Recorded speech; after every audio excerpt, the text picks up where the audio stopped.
اب آپ اس مبارک سلسلے کا 15واں حلقہ سماعت فرمائیں۔ تو حضرت علی بڑے خوش ہونے گئے، رسول اللہ اس سے بڑی بھی کوئی سعادت ہو سکتی ہے کہ مجھے اللہ کا نبی اپنا بھائی بنا لے۔ اب دیکھیں انصار کا کمال اور قربانی اور ایثار کہہ دینا تو بڑا آسان ہے۔ یہ جذبہ، یہ چیزیں اسلام کا سبق تھیں۔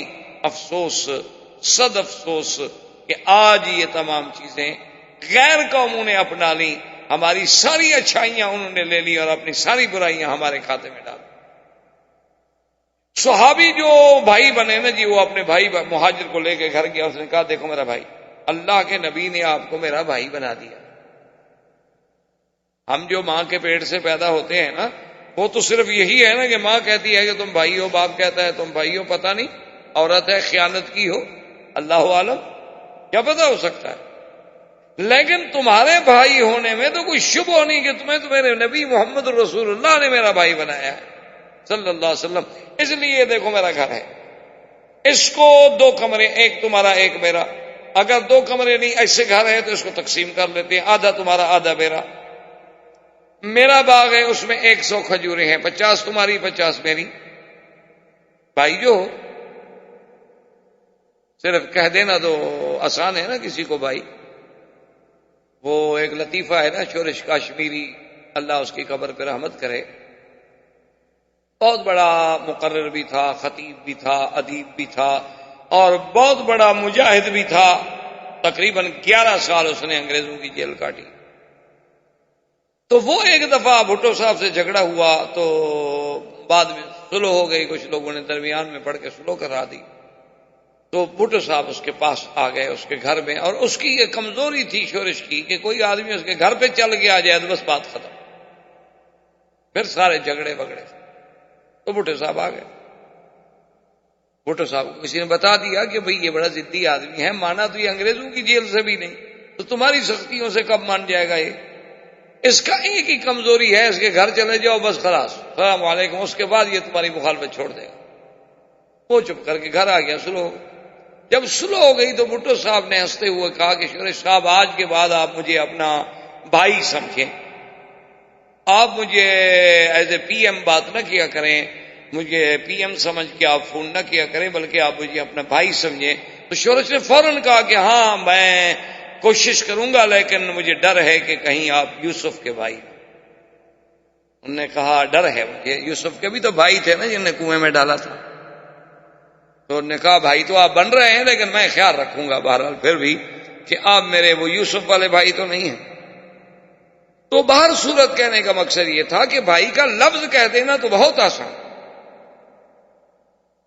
لیکن اس پہ عملاً پریکٹیکل طور پہ عمل کرنا کہ بھائی بن کے دکھانا۔ انہوں نے کہا یہ اچھا، اتنا اس سے بڑا کمال یہ ہے، ایک صحابی نے کہا دیکھو بھائی میری 2 بیویاں ہیں، تم میرے بھائی ہو، تو میں ایک بیوی کو طلاق دے دیتا ہوں، لیکن تم ان 2 کو پہلے دیکھ لو، ان میں سے تجھے کون سی پسند ہے، جو تجھے پسند ہو میں طلاق دے دیتا ہوں، عدت گزر جائے تم شادی کر لو۔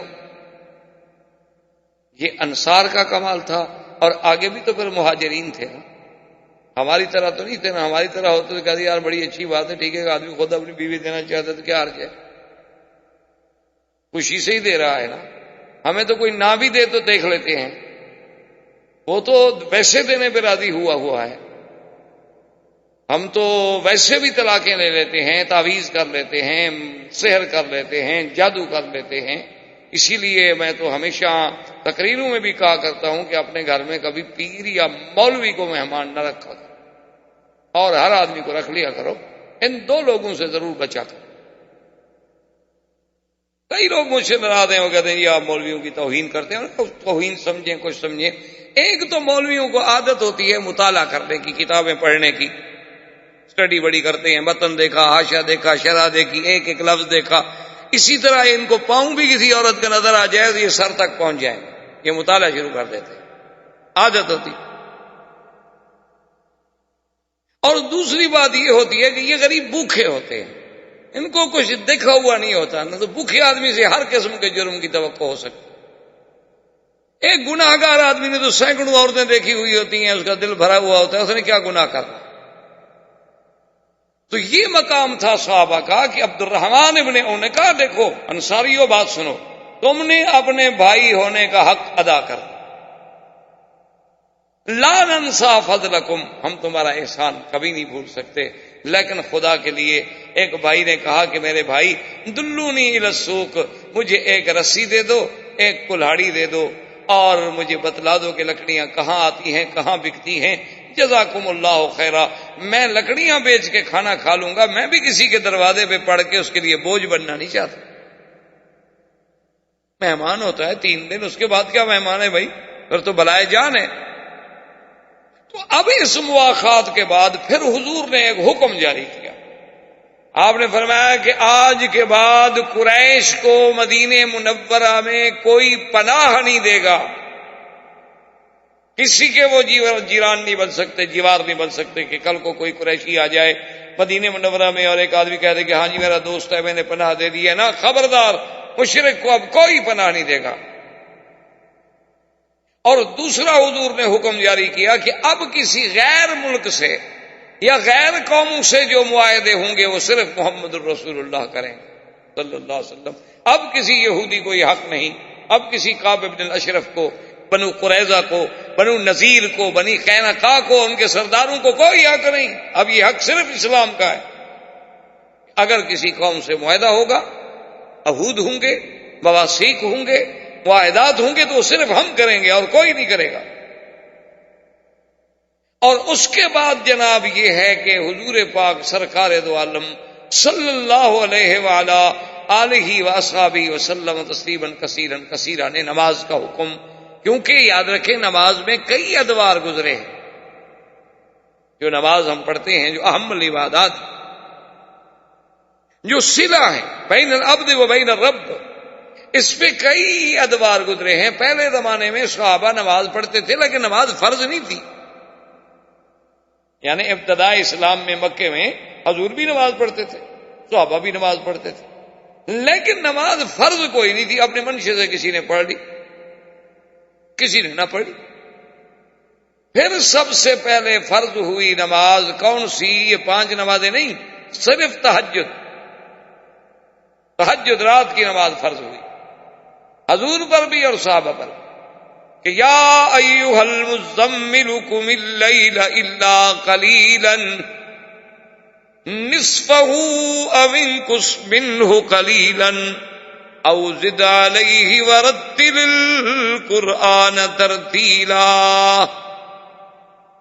قم اللیل، حکم یہ تھا کہ میرے مدنی قم اللیل الا قلیلا، رات کا زیادہ حصہ عبادت کرو، تھوڑا سا آرام کر لو، تھوڑا سا حصہ۔ اس کے بعد پھر تھوڑی سی اللہ نے رعایت کی، اللہ نے فرمایا قم اللیل الا قلیلا نصفہ او انقص منہ قلیلا، یا آدھی رات عبادت، آدھی رات آرام، یا پھر ایسا کریں چلو آدھی رات سے بھی کچھ کم عبادت کر لو، زیادہ حصہ آرام کر لو۔ سب سے پہلے جو فرض ہوا وہ رات تہجد کی نماز تھی، قیام اللیل جسے آپ کہہ سکتے ہیں۔ اور قیام اللیل اتنا جامع لفظ ہے، یاد رکھیں، اس میں تہجد بھی آ جاتی ہے، اس میں تراویح بھی آ جاتی ہے، اس میں صلاۃ الفطر بھی آ جاتی ہے، یہ بڑا جامع معنی لفظ ہے، کیونکہ رات کی نماز ہے نا، رات میں پڑھی جانے والی نماز، عشاء بھی آپ رات میں پڑھیں گے، تراویح بھی رات میں پڑھیں گے، وطر بھی رات میں پڑھیں گے، تہجد بھی رات میں پڑھیں گے۔ اب اس کے بعد اللہ تبارک و تعالی نے پھر دوسرا حکم آ گیا کہ میرے مدنی پاک پر تو تہجد فرض رہی، لیکن آپ کی امت پہ تہجد فرض نہ رہی۔ حضور صلی اللہ علیہ وسلم کے ذمہ تو صلاۃ تہجد فرض رہی، اسی لیے حضور نے کبھی نماز تہجد نہیں چھوڑی، الا لیلۃ المزدلفہ، مگر صرف مزدلفہ کی رات میں جب حضور حج پہ تشریف لے آئے تو آپ نے تہجد نہیں پڑھی۔ کیوں؟ شفقتاً علی امتہ، اپنی امت پہ شفقت فرمانے کے لیے کہ بھئی 10 تاریخ کو تو میری امت کو بڑے کام ہیں، کنکریاں مارنی ہیں، قربانی کرنی ہے، بال کٹانے ہیں، احرام کھولنا ہے، پھر طواف زیارت کے لیے جانا ہے، صفا مروہ دوڑنی ہے، تو رات کو بھی جاگے ہوئے ہوں گے تو صبح بیچارے کیسے اتنے بڑے کام کر سکیں گے؟ تو حضور نے تہجد نہیں پڑھی، ورنہ کبھی زندگی میں سفر میں حضر میں حضور نے کبھی تہجد نہیں پڑھی۔ اور اس رات کی نماز میں جو مزہ ہے نا جی، دعا کریں اللہ آپ کو بھی، اللہ مجھے بھی نصیب کرے۔ تو اصل میں حقیقت یہ ہے کہ یہ ایک ایسی کیفیات ہیں جو آدمی تقریروں سے نہیں سمجھا سکتا۔ دیکھیں نا جی، اب اس میں چائے کو میں پتہ نہیں سارے ڈاکٹر بھی مل کے جب تک چکھیں گے نہیں بتا سکتے کہ یہ میٹھی ہے یا پھیکی ہے کیسی ہے، کیونکہ ظاہر۔ تو اسی طرح بعض چیزوں کا تعلق اس وقت جب تک اس کے اندر آدمی نہ آئے اس کو سمجھ نہیں آتا۔ اسی لیے بزرگ کہتے ہیں نا کہ اللہ کے بڑے مزے، جو آئے سو چکھ لے، یہ کہنے والے نہیں، بتانے والے نہیں۔ آپ ذرا اللہ میں آئیں، ذکر میں آئیں، فکر میں آئیں، پھر تمہیں پتہ لگے کہ اللہ کے ذکر کے مزے کیا ہیں۔ تم سمندر کے کنارے پہ کھڑے ہو کے موجیں گنتے رہو تو تمہیں کیا پتا کہ قعر سمندر میں کیا ہوتا ہے؟ ساحل پہ کھڑے ہو کے جو مرضی آئے گنتے رہو، جو مرضی آئے کہتے رہو۔ اس لیے قرآن کہتا ہے ان ناشئۃ اللیل ہی اشد وطئا واقوم قیلا۔ میرا مدنی، رات کی نماز جو ہے نا، نفس امارہ کے کچلنے میں اس سے بڑی کوئی چیز نہیں۔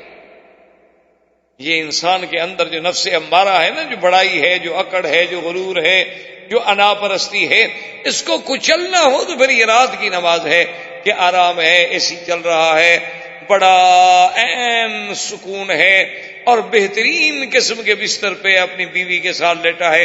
اس وقت ان سب کو چھوڑ کے اٹھ کے وضو کر کے اللہ کے دربار میں کھڑا ہونا کوئی معمولی سی بات نہیں ہوتی۔ آدمی اپنے جذبات کو کچلتا، اپنے خواہشات کو مٹا دیتا، اور اللہ نے فرمایا کہ میرا مدنی، یہ رات کی نماز ایسی ہے کہ پھر اس کا پڑھنا جو ہے نا، وہ صرف زبان سے نہیں ہوتا بلکہ دل اور زبان جو ہے موافقت ہوتی ہے ان میں، کیونکہ اور کسی قسم کا خیال نہیں، شور نہیں، توجہ نہیں، کوئی دیکھنے والا نہیں، کوئی بولنے والا نہیں، آپ اکیلے ہیں، آپ ہیں اور رب ہے۔ وہ جو تنہائی ہے نا جی، اسی لیے نبوت سے پہلے حضور کو حبب الخلوہ، حضور کو تنہائی پسند ہو گئی تھی۔ آپ جا کے پورا مہینہ غار حرا میں بیٹھے رہتے۔ اسی لیے اب بھی علماء اولیاء اللہ اور صحیح معنوں میں جو صوفیاء کرام ہیں، قرآن و سنت کی روشنی میں چلنے والے، اب بھی وہ اسی لیے اپنے تلامذہ کو بطور علاج جو ہے ان کو علیحدہ رکھتے ہیں کہ بھئی مجالس سے بچو، خلوت سے بچو، الگ بیٹھو، ذکر کرو، مراقبہ کرو، اپنے اعمال پہ توجہ کرو، اپنے نفس پہ توجہ کرو، اپنے دل پہ توجہ کرو، روز جو کچھ آپ نے آج کے دن میں کیا ہے اس پہ توجہ کرو۔ تو اسی لیے وہ لوگ اسے کاٹتے ہیں کہ جب آدمی خلوت میں آتا ہے تو خدا کی قدرت ہے کہ پھر اس کے اندر کی جو صلاحیتیں ہیں وہ بیدار ہوتی ہیں، اور جب تم جلوت میں ہوتے ہو تو لوگوں کے اثرات سے وہ باتیں خاموش ہو جاتی، وہ بتی جلتی نہیں۔ جب وہ جلتی نہیں تو روشنی کیسے نظر آئے؟ اور یہ باتیں چونکہ کسی کو سمجھائی نہیں جا سکتی، اس لیے بڑے لوگ مخالف بھی ہو گئے اس بات کے، کیونکہ یہ باتیں نہ پڑھنے سے آتی ہیں نہ سمجھانے سے آتی ہیں۔ تو سب سے پہلے یاد رکھیں کیا تھا، صلاۃ تہجد فرض ہوئی حضور صلی اللہ علیہ وسلم پر بھی، امت پر بھی، پھر اللہ نے امت سے تو معاف کر دی، حضور کے ذمہ رہی۔ اچھا، پہلے پھر یہ تھا کہ بھئی آدھی رات آرام، آدھی رات نماز، وہ بھی پھر اللہ نے معاف کر دیا۔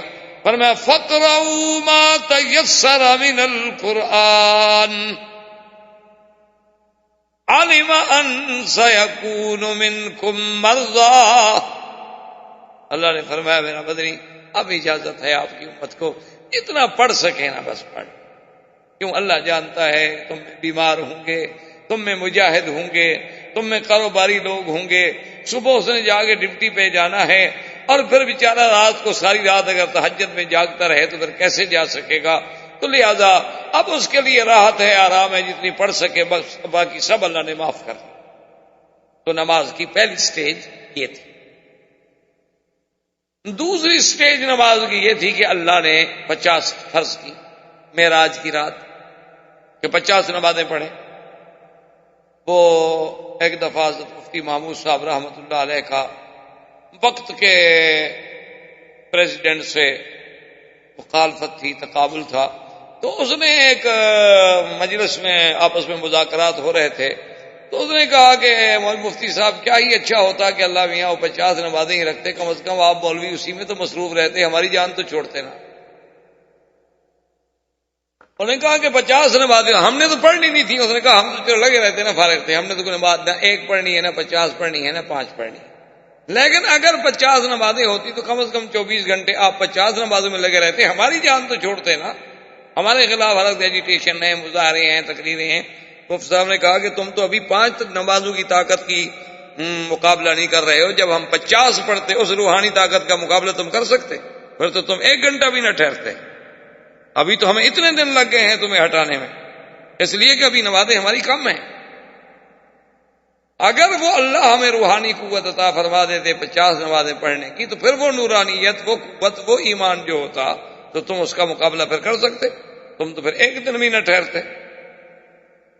تو بہرحال 50 نمازیں فرض ہوئیں، پھر اللہ نے معاف فرما دی اور 5، جب 5 رہ گئیں تو اس میں بھی اللہ کی رحمت کا ملاحظہ فرمائیں کہ یہ فرما دیا کہ میرا مدنی ہم نے آپ سے رعایت بھی کر دی ہے، اپنا فیصلہ بھی نہیں بدلا، اور اسی اپنے فیصلے کو ہم نے ایک عظمت بھی دے دی ہے کہ ما یبدل القول لدی، میرے ہاں کوئی فیصلے تبدیل نہیں ہوتے، یہ کوئی انسانی کورٹیں نہیں ہیں، یہ کوئی انسانی پارلیمنٹیں نہیں ہیں کہ جب چاہا بدل دیا، میرا جو فیصلہ ہے وہ وہی ہے 50 والا، امت آپ کی 5 پڑھے گی لیکن لکھیں گے ہم 50، من جاء بالحسنۃ فلہ 10 امثالها۔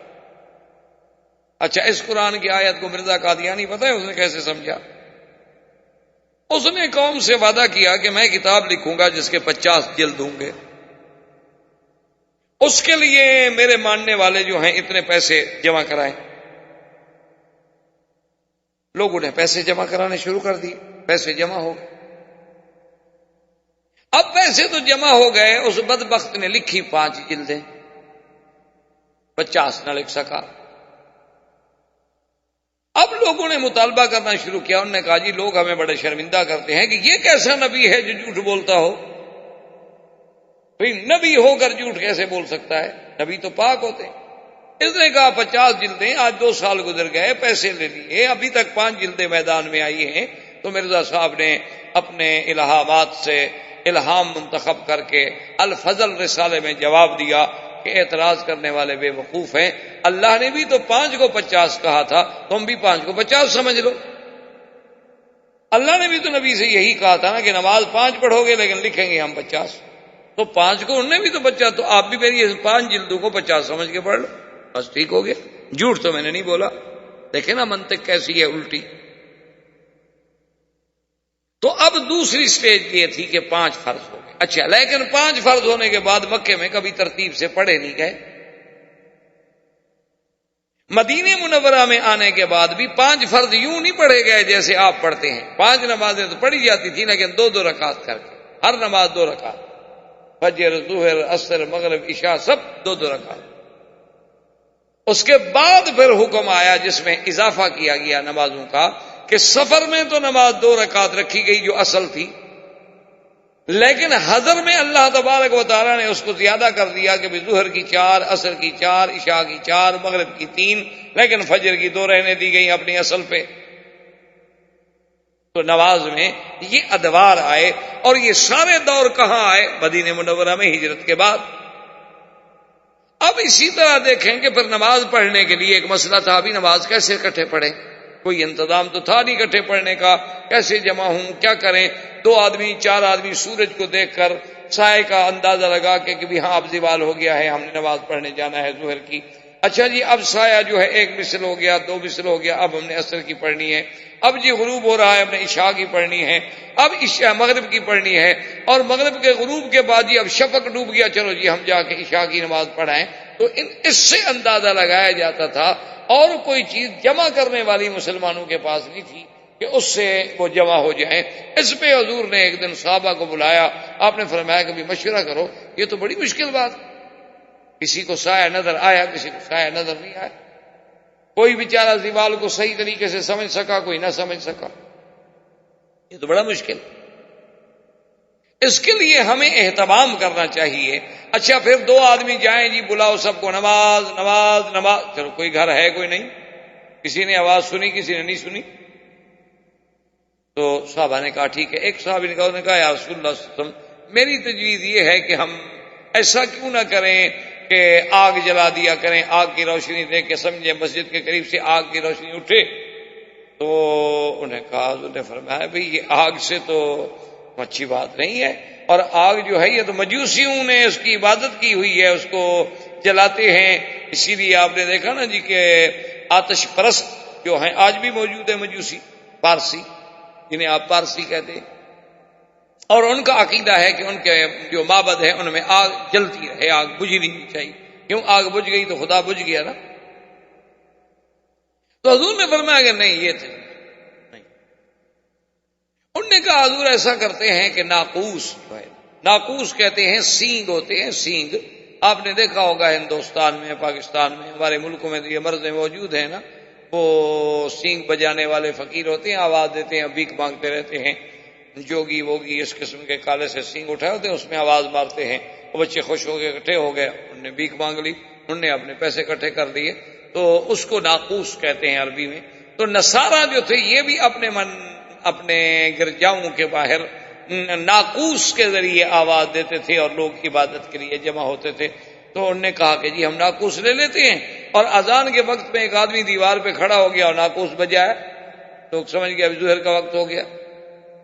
سب کو یہ تجویز پسند آئی، حضور پاک بھی چپ ہو گئے، لیکن آپ کو پسند تو نہیں آئی، لیکن حل کوئی نہیں۔ اچھا جی اب ناقوس کہاں سے ڈھونڈیں؟ مسلمانوں کے پاس تو ناقوس تھا نہیں نا بجانے والا، آج کے مسلمان ہوتے تو خیر سب کچھ مل جاتا، کسی حال تک پہنچ جاتا، اس وقت تو صرف ناقوس ڈھونڈنا بڑا مشکل تھا نا۔ آج کا ماشاءاللہ اگر مسلمان ہو، اور خاص طور پہ ہمارے کالج کے بچے ہوں، تو ان کے پاس تو جدید آلات موسیقیہ کی پوری رینج ہوتی ہے، یہ نہیں کہ ایک آدھا ہو، معلوم ہوتا ہے کہ نسلاً میراثی تھے، اور بڑے آدمی ہونے کی دلیل ہے، جس کے گھر میں گٹار ہو، سٹار ہو، سرمنڈل ہو، طبلہ ہو، کیا کیا بلائیں ہوں، پتہ نہیں، کہ اس کی یہ دلیل ہے کہ یہ بڑا خاندانی آدمی ہے، کیونکہ جس کا وارث ہے پیچھے یہ چیزیں کس کی ہیں، بڑا تو ہوا نا۔ اور پھر اس کو لوگ بڑا رنگ دیتے ہیں کہ جی یہ تو نوابوں کے شوق ہوتے تھے۔ بھی ہاں آپ کو پتہ یہ بھی ہونا چاہیے نواب پیدا کہاں ہوتے تھے، اکثر کوٹھوں کی پیداوار ہے۔ اللہ تبارک و تعالی بس معاف کرے، قدرت ہر چیز سے انتقام ہے۔ جب تم کسی کی بے عزتی کرتے ہو اللہ معاف نہیں کرتے، جب تم کسی کی عصمتوں سے کھیلتے ہو اللہ معاف نہیں کرتے، پر تمہاری بچیاں بھی انہی جگہوں پہ بیٹھی ہوئی۔ یعنی آپ حیران ہوں گے، میں جس شورش صاحب کی بات کر رہا تھا اس نے ایک دفعہ اعلان کیا کہ میں، اور بڑا زبردست یعنی صاحب قلم تھا، تو اس نے اعلان کیا کہ میں اب کتاب لکھوں گا جس میں میں بتاؤں گا کہ فلاں فلاں مغنیہ جو ہے اور رقاصہ جو ہے اور ڈانسر جو ہے اور فلم ایکٹریس جو ہے کس کس کی بیٹی ہے۔ وہ جناب پوری دنیا ہل گئی نا جی، بڑے بڑے گدی نشین، بڑے بڑے پردہ نشین، بڑے بڑے سجادگان، بڑے بڑے مولوی، بڑے بڑے پیر، بڑے بڑے صنعت کار، ساہوکار، سرمایہ دار جناب ہل گئے۔ رات کو جا کے گورنر کے پاؤں پڑ گئے، انہوں نے کہا خدا کے لیے شورش کرو، اگر یہ پردہ اٹھاتا ہے تو پھر تو کچھ بھی نہیں بچے گا۔ یہ تو ہماری بدقسمتی ہے۔ اب کتنا بڑا ملک ہے ہندوستان، کتنا بڑا ملک ہے پاکستان، دعا کریں اللہ مسلمانوں کے حال پہ رحمت کرے۔ آج تک وہ سارے ملک عورتوں کے ہاتھ میں ہی کھیل رہے ہیں نا، پورے آپ اپنے اقتدار کو دیکھ لیں، 50 سال گزرے ہیں تو عورت کتنا عرصہ رہی، اب بھی عورت کے بغیر تو پارٹی نہیں چل پائی۔ ہمارے ہاں بھی عورت، بنگلہ دیش کا مسلمان ہے وہاں بھی عورت، ترکی کا مسلمان ہے وہاں بھی عورت۔ مرد تو ویسے ختم ہو گئے، اچھی بات ہے کہ چوڑیاں پہن کے گھر بیٹھ جائیں۔ کتنا بڑا انتقام کفر ہم سے لے رہا ہے، کہ تم اسلام میں جس صنف کو یہ حق نہیں دیتے ہو ہم اسے تمہارے سروں پہ لائیں گے. اور وہ اپنی طرف سے پورے عالم کو ایک آزادی کا سبق پڑھا رہا ہے کہ دیکھو ہماری حریت کا کتنا بڑا مقام ہے کہ ہم عورتوں کو جو کچلی ہوئی قوم ہے، جو 2 کو 1 کے برابر کیا گیا، جس کی گواہی آدھی کر دی گئی، جس کا میراث آدھا کر دیا گیا، دیکھو ہم اس کو اٹھا رہے ہیں. یہ بڑے بھیانک چیزیں ہیں، بھیانک باتیں ہیں، اللہ معاف کرے. تو بہرحال ناقوس کے لیے جو تھا تلاش شروع ہوئی کہ جی ناقوس تلاش کرو. کہاں سے تلاش کرو بھائی؟ لازمی بات ہے کہ عیسائی سے خریدو. مسلمانوں کے گھر میں ناقوس کا کیا کام؟ ابھی وہ ناقوس نہیں ملا تھا کہ ایک صحابی تھے جن کا نام تھا عبداللہ ابن زید رضی اللہ تعالی عنہ. وہ آئے حضور کی خدمت میں دوڑے دوڑے، یا رسول اللہ انی رأیت رؤیا رأیت رؤیا رأیت رؤیا یا محمد. حضور میں نے ایک خواب دیکھا. فرمایا کیا خواب دیکھا؟ انہوں نے کہا حضور میں بس ایسے بیٹھا ہوا ہوں، ایسے ایک بندہ آ گیا، اس نے کہا کہ تم ناقوس کیوں ڈھونڈ رہے ہو؟ انہوں نے کہا نماز کے اعلان کے لیے. انہوں نے کہا کمال کرتے ہو، مسلمانوں کا ناقوس سے کیا کام ہے؟ اور میں تمہیں سکھاتا ہوں. یا رسول اللہ وقام وقال اللہ اکبر اللہ اکبر اللہ اکبر اللہ اکبر اشہد ان لا الہ الا اللہ، پوری اذان. اور یا رسول اللہ میں نیند سے اٹھا تو مجھے یاد ہے پوری، اس میں ایک لفظ بھی خطا نہیں. حضور پاک نے فرمایا کہ میرے صحابی تمہیں اللہ کی طرف سے یہ خواب دکھایا گیا ہے، لہذا اسی کو ہم ثابت کرتے ہیں. میں حکم دیتا ہوں کہ ہر نماز سے پہلے یہی اذان دی جائے، لیکن علم بلالا، تم بلال کو سکھا دو. وجاء عمر وقال یا رسول انی رأیت الرؤیا.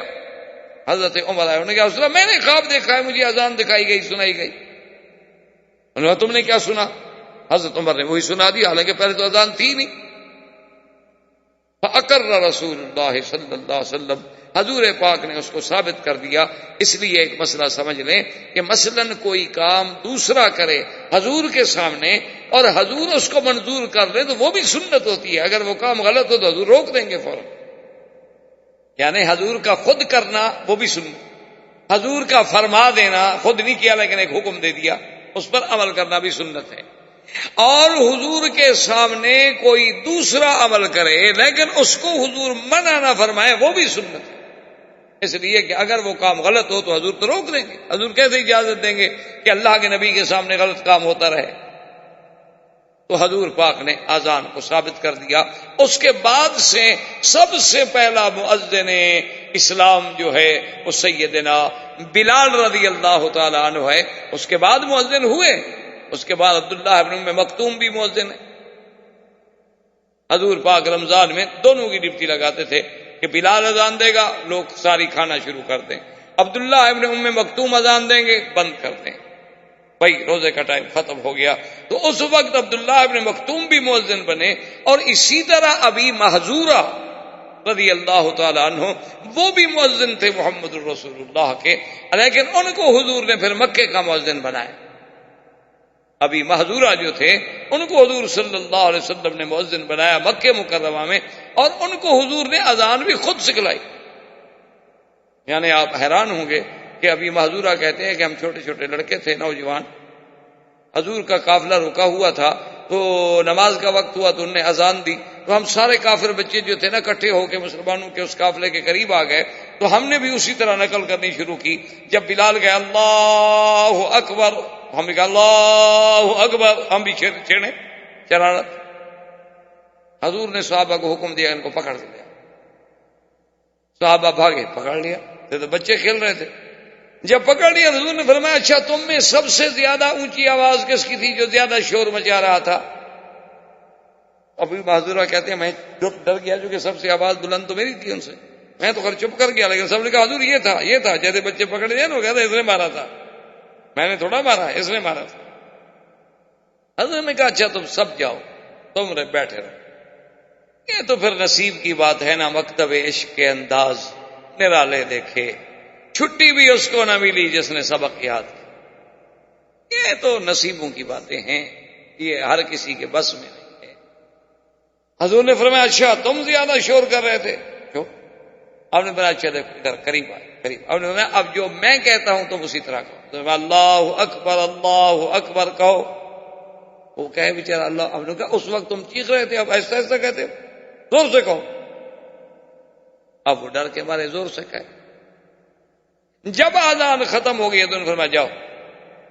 اس نے فرمایا حضور اب کہاں جاؤں، اب تو مجھے کلمہ پڑھا دیں. بس اذان تو اندر داخل ہو گئی.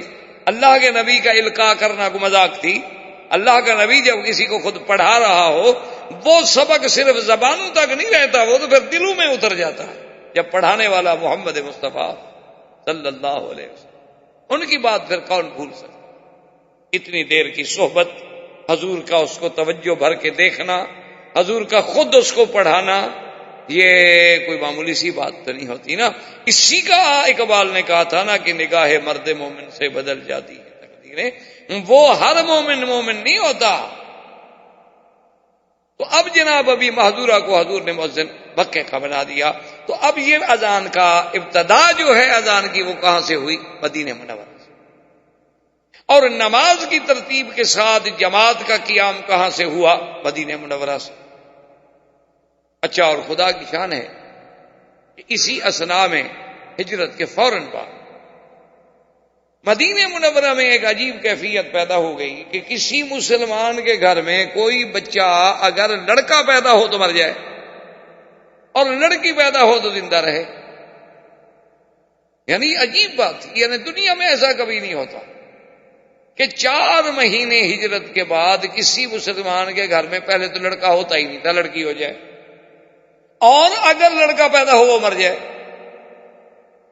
اچھا، پہلا مہینہ گزر گیا تو کسی نے غور نہیں کیا ایسے ہو سکتا ہے، اتفاق ہے. اب دوسرا مہینہ گزرا، انہوں نے کہا ہو سکتا ہے موسم کا فرق ہو گیا ہو، بھئی ویدر چینج ہو گیا ہے، مدینے میں رہتے تھے وہاں گرمی تھی، یہاں کچھ تھا، یہ تھا وہ تھا، ہو گیا ہوگا، اتفاق کی بات ہے. اچھا، اب تیسرا مہینہ گزرا، پھر تھوڑا سا لوگوں کو شبہ پڑنا شروع ہوا. پھر جب چوتھا مہینہ گزرا تو لوگ اور گھبرائے، اور یہودیوں نے پورے مدینے میں شور کر دیا. انہوں نے کہا سحرنا المسلمون، ہم نے مسلمانوں پہ جادو کر دیا، خلاص ان کی نسل ہم نے بند کر دی ہے. اب کوئی لڑکا پیدا نہیں ہوگا. جب لڑکا پیدا نہیں ہوگا تو یہ کب تک زندہ رہیں گے؟ مر گئے، بات ختم ہو گئی. جب اولاد ہی نہیں ہوگی، نسل ہی نہیں ہوگی، تو ان کے بعد ان کا نام کون لے گا؟ تو خدا کی شان دیکھیں کہ اس کافروں کے اور یہودیوں کے اس مکر کو، اس قید کو، اس غدر کو توڑنے میں بھی ابو بکر کا گھرانہ اللہ نے منتخب کیا. بی بی اسماء ہجرت کر کے پہنچی.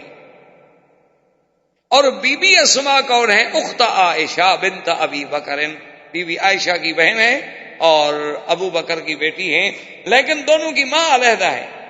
بی بی عائشہ کی ماں الگ تھی، بی بی اسماء کی ماں الگ تھی. بی بی اسماء آئی مکے سے ہجرت کر کے، اور جس دن مدینہ پہنچی اسی دن بچہ پیدا ہوا. پتہ ہے اس بچے کا نام کیا تھا؟ عبداللہ ابن زبیر رضی اللہ. اور جب بچہ پیدا ہوا تو جناب لوگ اس کو فوری طور پر اٹھا کے حضور کی خدمت میں لے آئے. فحنک رسول اللہ صلی اللہ علیہ وسلم، حضور نے کھجور لے کے اپنے منہ مبارک میں نرم کی. جب وہ نرم ہو گئی تو تھوڑا سا ٹکڑا توڑ کے عبداللہ بن زبیر کے تالو سے لگایا. اس کو کہتے ہیں تحنیک. تو اول ما دخل فی جوفہ ریق رسول اللہ صلی اللہ علیہ وسلم، سب سے پہلی چیز جو عبداللہ بن زبیر کے اندر داخل ہوئی ہے وہ حضور کا لعاب تھا. اچھا جی، 1 دن گزر گیا، 2 دن گزر گئے، 4 دن گزر گئے، 10 دن گزر گئے. عبداللہ بن زبیر زندہ ہے، بچے پہ موت نہیں آئی، بچہ ٹھیک ٹھاک ہے، ماں بھی زندہ ہے، بچہ بھی زندہ ہے. تو لوگوں نے پتہ ہی کیا کیا؟ عبداللہ بن زبیر جو چھوٹے سے تھے نا، ان کو ایسے نکال کے پورے مدینے میں مظاہرہ کیا اور نعرے لگائے اللہ اکبر اللہ اکبر. کیا جھوٹ بولتے ہیں یہودی، جادو کر دیا، جادو کر دیا. یہ دیکھو مسلمانوں کا لڑکا پیدا ہو گیا کہ نہیں ہو گیا. کیا عجیب اتفاق ہے. عبداللہ ابن عمر رضی اللہ تعالی عنہما سے روایت ہے، وہ فرماتے ہیں جب عبداللہ ابن زبیر پیدا ہوا اس وقت بھی مدینے والوں نے اللہ اکبر کے نعرے لگائے. اور جب ظالم حجاج نے مکے میں عبداللہ ابن زبیر کو پھانسی پہ لٹکایا تو اس وقت بھی اس کی جماعت نعرے لگا رہی تھی. لیکن پیدائش میں نعرے لگانے والے خیر من ہؤلاء، وہ زیادہ اچھے لوگ تھے کہ وہ اس کی ولادت پہ خوشی کر رہے تھے اور یہ پھانسی پہ خوشی منا رہے تھے. عبداللہ ابن زبیر یہ وہ آدمی ہے، اور یہ بی بی اسماء وہ بی بی ہیں کہ عبداللہ ابن زبیر پھانسی پہ چڑھا ہوا ہے. کہہ دینا بڑا آسان ہے. ایک ماں اپنے بیٹے کو سولی پہ لٹکتا ہوا دیکھے. بی بی اسماء جب وہاں سے گزری تو رک گئی، دیکھ کے کہنے لگی کہ اچھا ابھی میرا سوار گھوڑے سے نہیں اترا. یعنی اتنی جرت بہادری کا یہ عالم ہے کہ دیکھ وہ پھانسی پہ ہے، کہتی ہے اچھا ابھی تک میرا سوال گھوڑے پہ بیٹھے، اور اللہ نے وہ عظمت دی کہ جو وہاں سے گزرتا وہ کہتا رحم اللہ عبداللہ ابن الزبیر وَلَعَنَ مَنْ صَلَبَهُ، اللہ عبداللہ ابن زبیر تجھ پہ رحمت کرے اور اس پہ لعنت کرے جس نے تم کو پھانسی دی ہے۔ حجاج کو پتہ چلا کہ تو کروڑوں لعنتیں برس گئی، اس کا جلدی کرو اتارو بس دفن کرنے دو، یہ تو جتنی دیر کھڑا رہے گا اتنی لعنتیں بڑھتی چلی جائیں گی، میرے مقدر میں تو لعنتیں ہی لکھی ہیں۔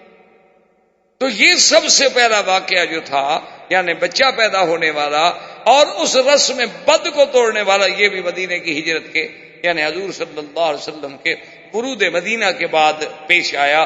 اور سب سے پہلا سریہ اس کو کہتے ہیں، یاد رکھیں دو لفظ ہیں، ایک ہے سریہ ایک ہے غزوہ، آپ کتابوں میں پڑھیں گے لکھا ہوتا ہے سریہ، اور یہ رکھیں گے غزوات۔ تو غزوہ وہ ہوتا ہے جس جہاد میں حضور پاک خود تشریف لے گئے ہوں، وہ غزوہ ہے، اور سریہ وہ ہوتا ہے کہ جس کا حضور نے امر تو فرمایا، حکم تو دیا، لیکن کسی دوسرے کو امیر بنا کے بھیجا اور خود تشریف نہیں لے گئے، وہ سرایا۔ سب سے پہلا سریہ جو حضور نے ترتیب دیا اس کا امیر کون بنا؟ حمزہ ابن عبد المطلب، اور آپ نے حکم دیا کہ تم جاؤ، راستے میں قافلہ جا رہا ہے قریش کا، ان پہ حملہ کرو۔ لیکن خدا کی شان ہے کہ وہ جب آئے تو بنی زمرہ کا قبیلہ تھا، اس کا سردار جو تھا وہ درمیان میں حارج ہو گیا، اس نے کہا بھی میں تم لوگوں کو لڑنے، قافلہ میرے علاقے سے گزر رہا ہے، یہاں سے تو گزرنے دو، جب میرا علاقہ ختم ہو جائے پھر وہاں جا کے چاہے لڑو یا حملہ کرو۔ تو اس وجہ سے وہ قافلہ نکل گیا، حضرت حمزہ بغیر لڑائی کے مدینہ منورہ واپس آ گئے۔ لیکن سریات و غزوات کی ابتدا جو ہے وہ بھی حضور صلی اللہ علیہ وسلم کے مدینہ منورہ پہنچنے کے بعد ہوئی، اور جوں اب دن گزرتے گئے، وہ جیسے کہ کسی نے کیا بات کی، اس نے کہا ہر نبی آیا جانے کے لیے، لیکن محمد مدنی آئے جانے کے لیے نہیں، چھا جانے۔ باقی تو جتنے نبی آئے نا جانے کے لیے آئے اور چلے گئے، نبوت ختم، زمانہ ختم۔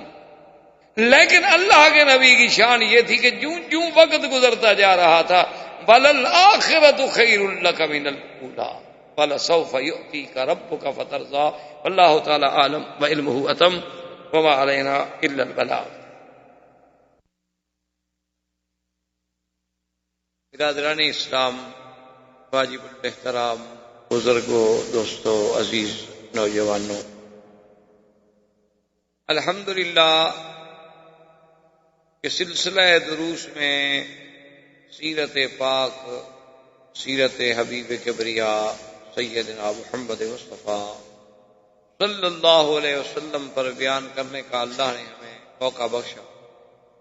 حضور صلی اللہ علیہ وسلم کی ولادت طیبہ سے لے کر اختصار کے ساتھ اور اپنی کم علمی کے ساتھ ہم نے جو واقعات پڑھے ہیں، ہم اس مقام پہ پہنچے تھے کہ حضور سرکار دو جہاں صلی اللہ علیہ وسلم ہجرت فرمانے کے بعد مکہ مکرمہ سے مدینہ منورہ آپ کا قیام اول مسجد قباء اور قیام ثانی جو ہے وہ مدینہ منورہ ابی ایوب انصاری کے گھر میں ہوا، اور حضور صلی اللہ علیہ وسلم مدینہ منورہ میں مستقر استقرار فرمایا، اور سب سے پہلا کام تعمیر مسجد نبوی، اور اس کے بعد حضور نے کچھ احکام دیا۔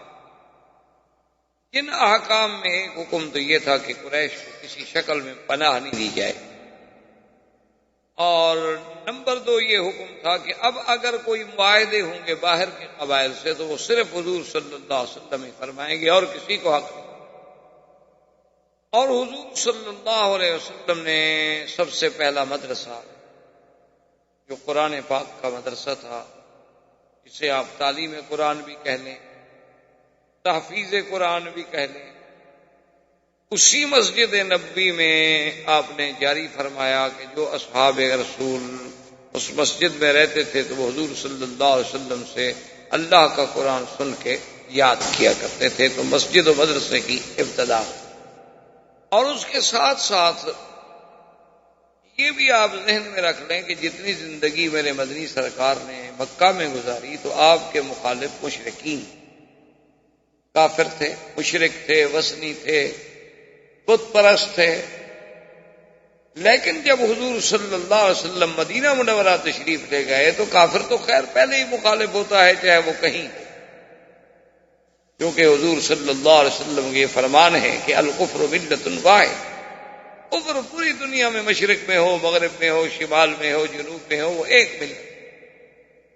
یعنی آپ تو الحمدللہ سارے میرے بھائی پڑھے لکھے لوگ ہیں، آپ کی اخبارات پر، جرائد پر، دنیا کے جدید علوم پر نظر ہے، آپ دیکھیں کہ یہود اور نصارہ میں جو دشمنی ہے اس کی دشمنی کا تو کوئی کائنات میں اور مثال نہیں ملی۔ یعنی یہود اور نصارہ آپس میں دشمن، اور دشمنی کا یہ عالم ہے کہ جب ایک دوسرے کو موقع ملا ہے تو انہوں نے ان کا ایسا قتل عام کیا ہے کہ جس کی دنیا میں کوئی مثال نہیں ملی۔ یعنی جب نصارہ کو تسلط ملا بیت المقدس کا تو انہوں نے یہودیوں کا قتل عام کر، یعنی آپ تاریخ اٹھا کے دیکھیں کہ بخت و نصر کے دور میں 6 لاکھ یہودی جو تھے ایک دن میں قتل کیے گئے، اسی طرح جلا وطن کیے گئے، ان کو ذلیل کیا گیا۔ اچھا، یہودیوں کو جب موقع ملا نصارہ سے انتقام لینے کا تو ان نے بھی انتقام، ان نے بھی کوئی کمی نہیں کی اور آج تک لے رہے ہیں۔ یعنی جو ان پہ ہوا ہے وہ بھولے نہیں ہیں، صرف اب ان کے انتقام کے طریقے بدل گئے ہیں، کچھ اقتصادی طور پر انتقام لے لیتے ہیں، کیونکہ جتنی دنیا کی ملٹی نیشنل کمپنیاں ہیں یعنی وہ سب گویا کہ یوں سمجھ لیں کہ اس وقت پورا عالم جو ہے وہ پنجہ یہود میں ہے، اور جب چاہیں، ابھی آپ نے دیکھا تھا کہ وہ چاہیں تو کسی ملک کے اتنے بڑے طاقتور ملک کے پریزیڈنٹ کو ایک لڑکی کی وجہ سے پوری دنیا میں ذلیل کر، وہ ان کی لڑکی، اور اسی مقاصد کے لیے ان کو بھیجا گیا۔ تو بہرحال میرے کہنے کا مقصد یہ تھا کہ سب سے بڑے دشمن تو کافر ہے، وہ دشمن ہے، لیکن ایک بات یہ میں جو عرض کر رہا تھا وہ یہ تھی کہ جب اسلام کا مقابلہ کرنا پڑے پھر یہود اور نصارہ بھی اکٹھے ہو جاتے ہیں۔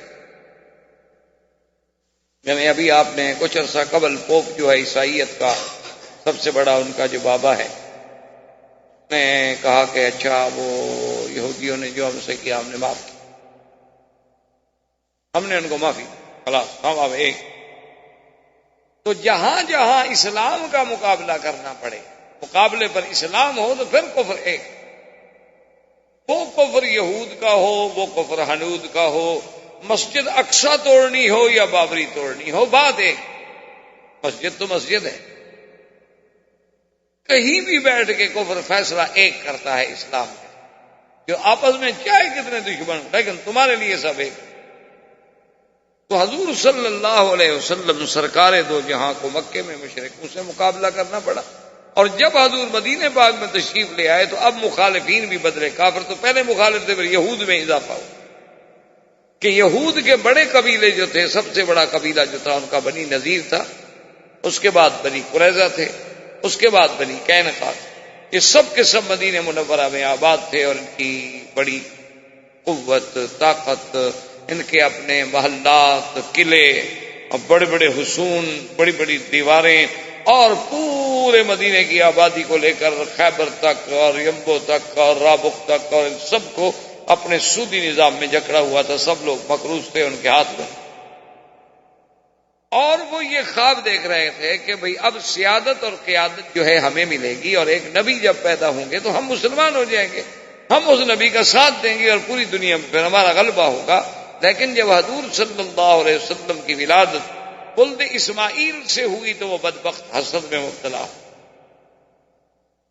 اب ان یہود میں سے پھر دو گروہ بن گئے، ایک تو وہ تھے جو کھلے دشمن کافر، اور کچھ یہود میں ایسے لوگ تھے کہ جنہوں نے یہ سوچا کہ ہم کیوں نہ مسلمان بن جائیں اور مسلمانوں کے ساتھ مل جائیں اور مسلمانوں سے فائدہ اٹھائیں، اور پھر جب موقع ملے گا تو پھر یہودی تو ہیں ہی ہیں نا، یہ تو اصل تو ہمارا وہی یہود ہے، لیکن ظاہر میں ہم اسلام قبول کر لیتے ہیں، مسلمانوں کے ساتھ مل جاتے ہیں، یہ منافق۔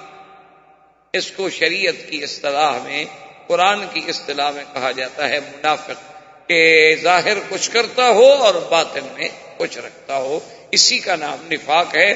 اور یہ ایک اعتقادی منافق تھے، عمل کے منافق نہیں، یعنی عقیدے میں بھی منافق، کہ ظاہراً کہتے تھے کہ یا رسول اللہ ہم آپ کو رسول پاک مانتے ہیں، لیکن اندر سے نہیں مانتے۔ اور یہ منافقین کا جو گروہ تھا، ویسے بے اعتبار ظاہر کے مسلمانوں کے ساتھ ملتا اٹھتا بیٹھتا، نماز آنا جانا مساجد میں سب کچھ، لیکن اندر سے دشمنی۔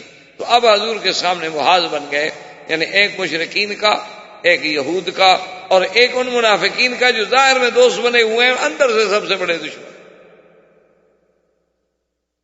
اور اسی اسنا میں یہ بنی نذیر بنی قریظہ جو ہے مدینے میں بیٹھے اس انتظار میں تھے حقیقتاً کہ حضور آئیں گے، اب اسلام لائیں گے۔ اسی ضمن میں سیدنا سلمان الفارسی رضی اللہ تعالی عنہ، جو حضور کے بہت بڑے جلیل القدر صحابی ہیں اور جن کا بہت بڑا مقام ہے، بہت بڑا مقام ہے، کہ جن کو حضور نے یہ فرما دیا ہو کہ سلمان منا من اہل البیت، کہ بھی سلمان تو ہمارے گھر کا آدمی ہے، اہل بیت میں سے ہے۔ تو یہ حضرت سلمان الفارسی جو تھے رضی اللہ تعالی عنہ، یہ بھی بیچارے فارس سے اسی لیے مدینے پہنچے تھے کہ انہوں نے اپنی زندگی میں، ان کو اللہ نے خیال دے دیا، انہوں نے دنیا چھوڑ دی اور دین کی طرف راغب ہو گئے، اور یہ جا کر مختلف راہبوں کے پاس، مختلف ان کے احبار کے پاس، رہبان کے پاس، نصارہ کے بڑے بڑے علماء کے پاس، ان کے کلیساؤں میں جا کے رہے، ان کی خدمت کی۔ اچھا، خدا کی قدرت ہے، اللہ کی طرف سے ہر چیز کا ایک وقت مقرر ہوتا ہے کہ بہت بڑا عیسائی عالم تھا، مسیحی عالم تھا، ان کے پاس رہے آپ اور کافی عرصہ ان کی خدمت کی، ان سے بڑا دین سیکھا، بڑا اللہ کی باتیں سیکھی۔ لیکن اس کی موت کا جب وقت آ گیا، اس نے کہا کہ سلمان، اب میری موت کا وقت آ گیا ہے، اور اس وقت خطہ عرب میں صرف ایک آدمی ہے فلاں، جس کے بارے میں تمہیں کہہ سکتا ہوں کہ وہ صحیح معنوں میں دین عیسیٰ پہ ہے، تم میرے مرنے کے بعد پھر وہیں چلے جاؤ۔ حضرت سلمان اس کے پاس۔ اچھا، خدا کی شان ہے، کچھ دنوں کے بعد وہ بھی بوڑھا آدمی تھا، اس کی بھی موت قریب آ گئی۔ تو جب وہ مرنے لگا تو حضرت سلمان نے پوچھا کہ جناب مجھے تو پھر کوئی نصیحت فرمائے نا کہ اب میں کہاں جاؤں، آپ کے بعد میں کہاں جاؤں؟ تو انہوں نے کہا کہ سلمان، اصل بات یہ ہے کہ میرے علم اب حالات اتنے بگڑ چکے ہیں کہ تقریباً اب خطہ عرب میں مجھے کوئی آدمی صحیح معنوں میں احبار میں سے، رہبان میں سے کوئی آدمی دین عیسیٰ پہ سچا نظر نہیں آتا۔ اب اگر کوئی ہے تو بس وہ لوگ ہیں جو سرکاری درباری قسم کے پیر مولوی ہیں، کوئی اللہ والا بندہ نہیں رہا۔ اب اگر تم نجات چاہتے ہو، نہ چاہتے ہو کہ میری آخرت بن جائے، آخرت سنور جائے، تو تم کسی نہ کسی طرح مدینہ منورہ جا کے انتظار کرو، ایک نبی آئیں گے جن کا نام محمد مصطفیٰ صلی اللہ علیہ وسلم، بس ان پر ایمان لے آؤ۔ اور اس نے بتلایا کہ آپ کا نام محمد ہوگا صلی اللہ علیہ وسلم، اور آپ کی ولادت جو ہے وہ مکے میں ہوگی، اور آپ کی ہجرت جو ہے وہ یثرب میں ہوگی، اور آپ جو ہے ہدیہ کوئی پیش کرے گا تو قبول فرما لیں گے، لیکن صدقے کی چیز نہیں کھائیں گے، اور ما بین کتفی خاتم النبوت، آپ کے دو کندھوں کے درمیان میں بائیں پسلی کے نیچے ایک چھوٹی سی علامت ہوگی، خاتم وہ ہے نبوت۔ اور اس نے ایسا حلیہ مبارک بیان کیا حضرت سلمان کے سامنے، اس نے کہا کہ آپ کا قد مبارک اتنا طویل نہیں ہوگا کہ لمبا نظر آئے، اور آپ کا قد مبارک اتنا چھوٹا بھی نہیں ہوگا کہ کوئی کہے کہ بھئی یہ تو چھوٹا قد ہے، بلکہ آپ کا قد اعتدال پہ درمیانہ ہوگا، لیکن طول کی طرف مائل ہوگا، معلوم ہوگا کہ یعنی گویا کہ اچھا اونچا۔ اور اس نے کہا کہ میں یاد رکھو حضور کی صفت میں یہ بھی صفت ہوگی کہ اگر 2 آدمیوں میں کھڑا کریں تو آپ اونچے نظر آئیں گے،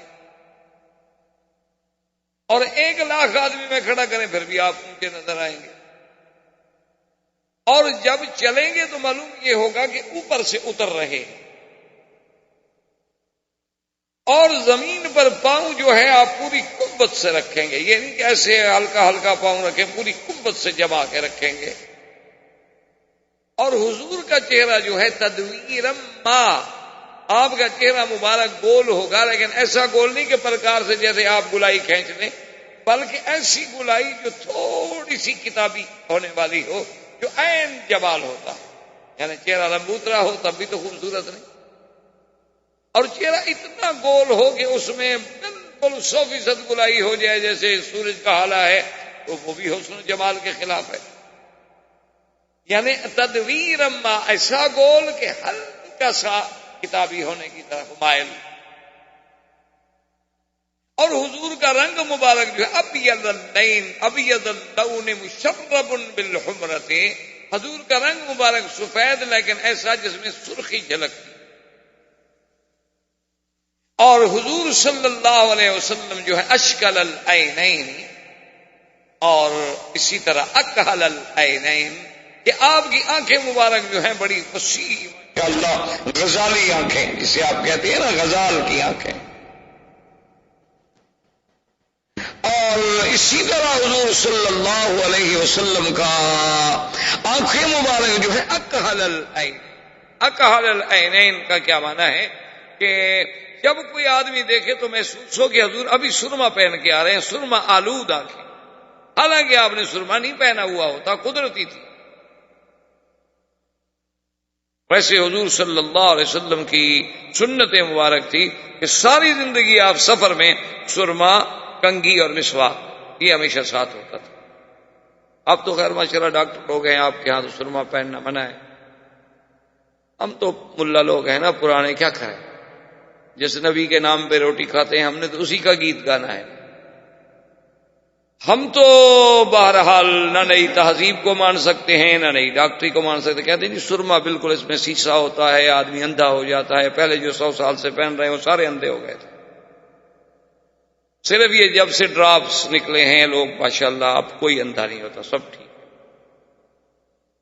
اس وقت سے سب کی روشنیاں بحال ہیں اللہ کی رحمت۔ بس اصل بات کیا ہے کہ کفر اتنا ظالم ہے کہ وہ نبی کی ہر سنت چھڑانا چاہتا ہے، وہی اس نے تمہیں پڑھا کے دماغوں میں بٹھا دیا،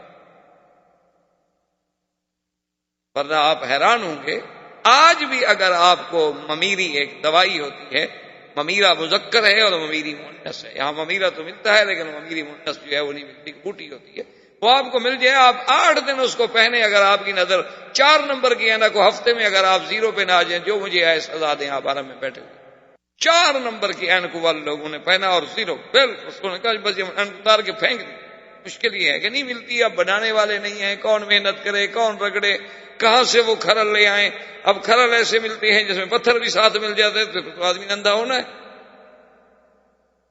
ورنہ حضور نے جب فرما دیا کہ ما انزل اللہ داء الا انزل به شفاء، اللہ نے کوئی ایسی بیماری نہیں اتاری جس کا دوا نہ بھیجا، ہم اس دوا تک نہیں پہنچے تو ہماری جہالت ہے، ہمارا علم اتنی ترقی نہیں کر سکا، ہم ابھی وہاں نہیں پہنچے، ورنہ اس چیز کا دوا موجود ہے۔ تو بہرحال حضور صلی اللہ علیہ وسلم کی آنکھیں مبارک دور سے ایسی نظر آتی تھیں کہ جیسے سرما آلود، اور حضور صلی اللہ علیہ وسلم کے اعضاء جو تھے یہ قوی، یعنی کہ عورتوں کی طرح زنانہ ہاتھ ہوں، قوی، اور حضور صلی اللہ علیہ وسلم کے مفاصل جو تھے، وہ جوڑ جو تھے وہ بڑے قوی، اور صحابی چاہلیہ یہ بھی بیان کرتا ہے کہ من رآہ فجأة آبہ، اگر کوئی آدمی ایسے اچانک دیکھتا نا تو اس پر حضور کی ہیبت چھا، اور اگر آپ کے ساتھ رہ جاتا تو پھر حضور کے پیار سے سب کچھ بھول جاتا، پھر تو حضور کا اتنا پیار تھا، اتنا محبت ہوتی تھی کہ وہ جو ہیبت تھی، وہ ڈر تھا، وہ خوف تھا، وہ سب بھول جاتا کہ آپ تو اتنے قریب۔ اور حضور صلی اللہ علیہ وسلم آپ کا جو بولنے کا اور دیکھنے کا انداز تھا متبسمن تبسمن، مسکرانا، ہلکا سی مسکرانا. یہ تین مراحل ہوتے ہیں، تبسم، ضحک اور کہا. ابتدا جو ہے ہنسنے کی وہ تبسم ہے کہ آدمی تھوڑا سا مسکراتا،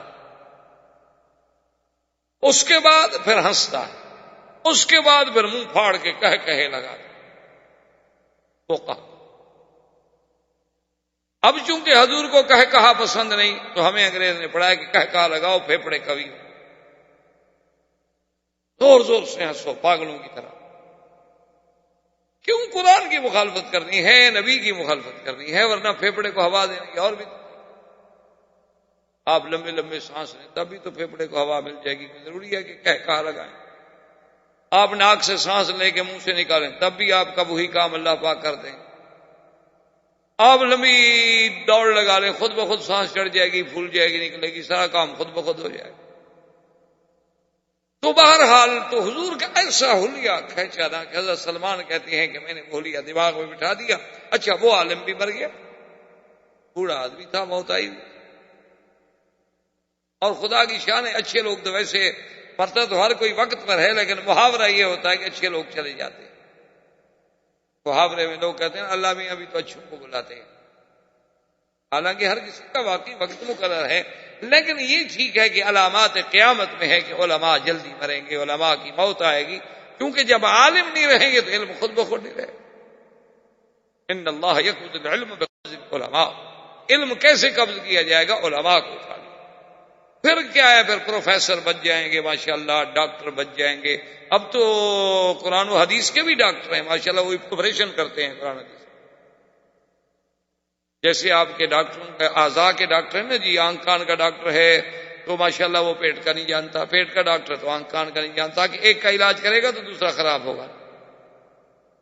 اسی طرح اب انہوں نے ہمیں ماشاءاللہ قرآن و حدیث میں بھی اجزاء کر دی ہیں کہ یہ تفسیر میں ڈاکٹر ہے، یہ جناب تجوید میں ڈاکٹر ہے، اور یہ جناب ترتیب قراءات میں ڈاکٹر ہے، اور یہ جناب ربط میں بین الآیات میں ڈاکٹر ہے. اس بیچارے کو دوسری کوئی چیز نہیں آتی اللہ کی نام. اسی دن سے علم ختم، تقسیم ہو گیا نا جی. آپ ایک جز جانتے ہیں، باقی تو آپ نہیں جانتے. پہلے یہ ہوتا تھا کہ جب تک علماء 16 علوم نہیں پڑھتے تھے تفسیر کے قریب ہی نہیں جاتے تھے، وہ ڈرتے تھے کہ اللہ کے قرآن کی تفسیر کریں، خدا نہ خواستہ کوئی نحوی غلطی ہو جائے، کوئی صرفی غلطی ہو جائے، معانی کی غلطی ہو جائے، لغت کی غلطی ہو جائے، قواعد میں غلطی ہو جائے، محاورات میں غلطی ہو جائے، اس کے ناسخ و منسوخ کا پتہ نہ چلے، محکمات متشابہات کا پتہ نہ چلے، ہم کیسے ترجمہ کر بیٹھے. اور تو ہر آدمی جو اردو پڑھا ہوا ہے ماشاءاللہ وہ کہتے ہیں یسرنا القرآن للذکر، اللہ نے قرآن آسان کر دیا ماشاءاللہ، قرآن کی جس طرح چاہو تعویل ہے. اور اس بے وقوف کو یہ بھی نہیں پتا کہ یسرنا للذکر، یسرنا جو ہے استنباط و احکام لیے نہیں ہے، آسان کر دیا ہے نصیحت پکڑنے کے لیے. کوئی ڈرنا چاہے تو قرآن پڑھ کے اللہ کا ڈر پیدا ہو سکتا ہے. وہ تو خاص پابندی. اور للذکر یا للحفظ، قرآن کو حفظ کرنا اللہ نے آسان کر دیا ہے کہ اور کتاب حفظ قرآن حفظ ہو جاتا. یہ معنی نہیں کہ قرآن سے جو چاہو استنباطات کرتے رہو. اسی لیے تو پھر پرویز پیدا ہوا، ڈاکٹر جیلانی برق پیدا ہوا، انہوں نے جناب پھر پوری دنیا کا نظام جو ہے احادیث کا انکار کر دیا، کیونکہ وہ بھی اسی طرح قرآن کو سمجھنے کی کوشش کر رہے تھے. بڑے بڑے لوگ، علامہ عنایت اللہ مشرقی پیدا ہوا، سر سید کے بڑے خدمات ہیں، لیکن قرآن پاک میں ایسی ایسی غلطیاں کی ہیں کہ خدا معاف کر دے. بہت ہو گیا، اللہ سب کی قبروں پر رحمت کرے. ایسی ایسی ٹھوکریں کھائی ہیں جو قادیانی نے، حالانکہ کتنا بڑا آدمی تھا، کتنے اس کے خدمات. تو بہرحال میرے کہنے کا مقصد یہ تھا کہ حضرت سلمان کو جب سارا چیزیں نقشہ ذہن میں آ گیا، عرب کی طرف چل پڑے. خدا کی قدرت راستے میں قافلہ آ رہا تھا، اس زمانے میں سفر مشکل تھے. انہوں نے حضرت سلمان کو دیکھا، خوبصورت لڑکا ہے، نوجوان نے پکڑ لیا، پکڑ کے ساتھ لے آئے، مدینہ منورہ میں آگے بیچ دیا کہ یہ غلام ہے. اب حضرت سلمان کہے میں کس کو بتاؤں کہ اللہ کے بندے، میں تو فارس کے بڑے خاندان کا لڑکا ہوں، میں کوئی غلام شلام نہیں، لیکن کون میری بات سنے؟ انہوں نے بیچ دیا اور بیچا بھی یہودی کے پاس، کیونکہ پیسہ یہود کے پاس، خریدے گا تو وہی نا جس کے بلے میں پیسہ ہو۔ حضرت سلمان فرماتے ہیں کہ ایک دن میں اس کے کھجوروں کے باغ میں بیٹھا تھا کہ وہاں مجھے خبر ملی کہ قادم رسول اللہ ہے، کہ حضور اللہ کے نبی آ گئے کر کے مدینہ میں آ گئے۔ کہتے ہیں میں جناب پھر مجھ سے تو پھر صبر نہ ہو سکا نا، کہ میرے تو دل میں اصل انتظار، میرا مقصد جو تھا، مقدم جو تھا مدینہ منورہ کا، وہ یہی تو تھا جس کے لیے میں غلام بن گیا، میں بک گیا۔ کہتے ہیں کہ میں نے کھجوریں کچھ لیں اور جلدی جلدی حضور کی خدمت میں پہنچا، اور آنے کے بعد حضور صلی اللہ علیہ وآلہ آلہ وسلم کی خدمت میں نے وہ کھجوریں پیش کی۔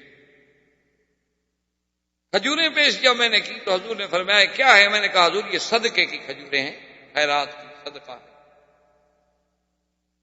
حضور پاک نے وہ لے لی اور صحابہ کو دے دی، کبھی جو غریب صحابہ ہیں کھا لیں صدقے کی کھجوریں، لیکن حضور نے کوئی دانہ نہیں۔ میں نے کہا کہ بھئی ہاں، اب دیکھیں نام بھی مل گیا، مکہ سے مولد بھی مل گیا، مدینہ کی ہجرت بھی مل گئی، اور وہ جو انہوں نے مجھے شکل مبارک سمجھائی تھی وہ بھی بالکل عین سامنے تصویر ہے، اور یہ صدقہ نہ کھانے والی علامت بھی مل گئی۔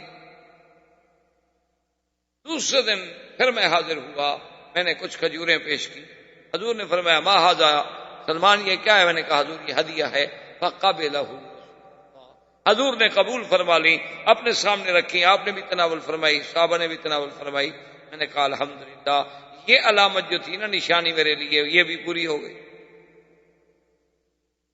اب میں نے کہا کہ وہ علامت جو ہے کہ حضور کے دو کندھوں کے درمیان میں مہر نبوت ہے،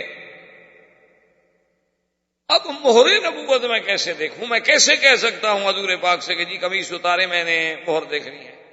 اتنا بے ادبی تو کوئی بھی نہیں کر سکتا۔ اور پھر حضور تو مدینہ منورہ میں نبی بھی تھے، بادشاہ بھی تھے، سردار بھی تھے، دین و دنیا کے تاجدار بھی تھے، اب مدینے میں تو آپ کا ایک پورا تسلط تھا۔ تو کہتے ہیں کہ ایک دن بقیع الغرقد کے کنارے حضور بیٹھے تھے، آپ نے نیچے بھی چادر مبارک تھی، اس کو کہتے ہیں حلہ، عربی میں کہتے ہیں ایک ہی طرز کا کپڑا ہونا، نیچے بھی اوپر بھی ایک قسم کا، تو اس کو کہا جاتا ہے حلہ۔ تو آپ ردا اور ازار میں تھے کہ نیچے بھی چادر تھی اور اوپر بھی آپ نے یوں چادر لی ہوئی تھی، ہوا چل رہی تھی۔ تو میں طریقے سے ایسے مقام پہ آ کے کھڑا ہونے لگا کہ بھی اگر ہوا چلے اور اللہ مہربانی فرما دے اور حضور یوں ہاتھ رکھے بیٹھے، حضور ہاتھ اٹھائے تو چادر گر بھی تو سکتی ہے نا، تو چادر گرے تو میں جلدی سے علامت دیکھ لوں۔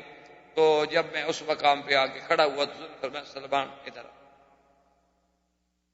میں قریب آ گیا، اور حضور نے اپنی چادر مبارک جو تھی خود نیچے کر دی اور فرمایا سلمان ابھی تک تمہاری نشانیاں پوری نہیں ہوئی۔ تو میں نے کہا اشہد ان یا رسول اللہ، مجھے کلمہ پڑھا دے میں مسلم۔ تو فوراً میں مسلم، میں ابھی تک تم نشانیاں ڈھونڈ رہے ہو۔ تو یہ بڑا جو سیدنا سلمان کا اسلام ہے، یہ بھی ہجرت کے بعد مدینہ منورہ کے عظیم بقائے میں شمار ہو۔ حضرت سلمان اسلام لے آئے، اور اسی طرح آذان جو تھی، جیسے میں نے شاید پچھلے درس میں عرض کیا تھا کہ عبداللہ بن زید اور حضرت عمر نے خواب دیکھا، آذان بھی مدینے میں، اور اسی طرح یعنی حکم صیام جو ہے وہ بھی مدینہ منورہ میں، اس سے پہلے روزے فرض نہیں تھے، یعنی ویسے لوگ روزہ رکھتے تھے، نفلی روزہ، کیونکہ روزہ تو ہر شریعت میں رہا ہے، ہر دین کے اندر روزے موجود تھے، لیکن کوئی پابندی نہیں ہوتی تھی، کسی نے ایک رکھ لیا، کسی نے دو رکھ لیے۔ لما قدم رسول اللہ صلی اللہ علیہ وسلم المدینہ فرأى اليہود انہم یصومون یوم عاشوراء، حضور پاک نے دیکھا کہ یہودی لوگ جو ہیں یہ عاشورہ 10 محرم کو روزہ رکھتے ہیں۔